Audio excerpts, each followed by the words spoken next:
सटाणा तालुक्यातील खमताणे येथील 9 वर्षीय बालिकावरील अत्याचार प्रकरणी चोपडा नाभिक समाजाच्या वतीने निवेदन।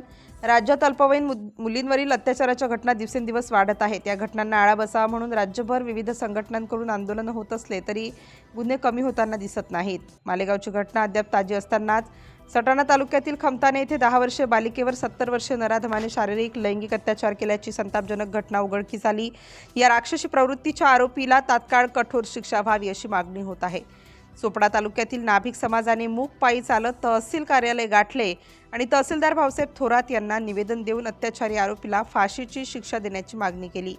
यावेळी नाभिक समाजाच्या वतीने आरोपी विरोधात घोषणा देण्यात आल्या आणि कठोर शिक्षेची मागणी जोरदारपणे करण्यात आली।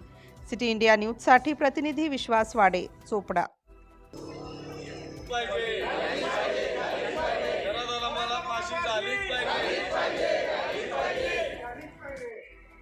नराधमाला फाशी झाली पाहिजे।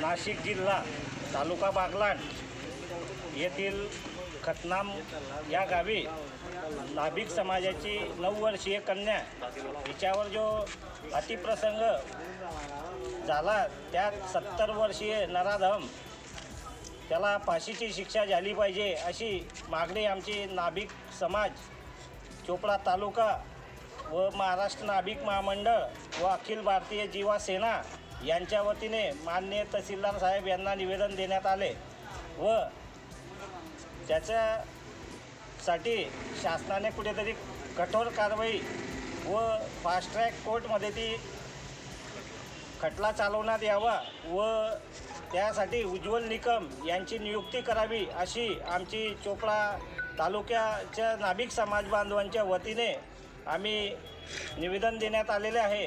तरी त्यासाठी शासनाने लवकरात लवकर त्याच्यावर पाऊल उचलावा व त्या नराधमास फाशीची शिक्षा देण्यात यावी अशी आमची आग्रहाची विनंती व त्या नराधमास फाशीची शिक्षा झाली पाहिजे। नराधमाला फाशी झालीच पाहिजे।